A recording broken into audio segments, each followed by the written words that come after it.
अस्सलामुअलैकुम वरहमतुल्लाहि वबरकातुहू। व्यूअर्स, आज की इस वीडियो में आपके साथ वजीफ़ा शेयर करूँगी। 4 नवाफिल अहले बैत को हदिया कीजिए और कमाल देखिए। मुझे हर साल बुखार हो जाया करता था, तेज़ बुखार, और बाज़ दफ़ा चक्कर भी आया करते थे।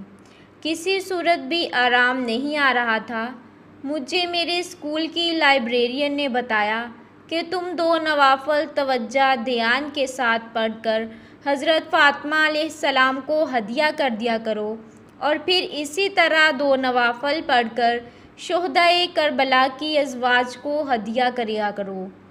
फिर यूँ दुआ मांगा करो, या अल्लाह, मैंने ये हदिया इन नेक रूहों को कर दिया, तू मेरी ये बीमारी, दुख, परेशानी टाल दे। मैंने घर आकर ये नवाफिल अदा किए। पहली बार दुआ मांगते हुए मुझे ऐसा महसूस हो रहा था जैसे ठंडी हवा के झोंके मुझे पुरसकून कर रहे हैं, और मेरा बुखार उतर गया। व्यूअर्स, आपसे गुजारिश है कि मज़ीद अच्छी वीडियोस के लिए हमारे साथ रहें। अच्छी बात दूसरों तक पहुंचाना सदका जारिया है। वीडियो को सवाब की नीयत से अपने दोस्तों के साथ शेयर करें। मिलते हैं किसी और अच्छी वीडियो के साथ, तब तक के लिए फ़ी अमानिल्लाह।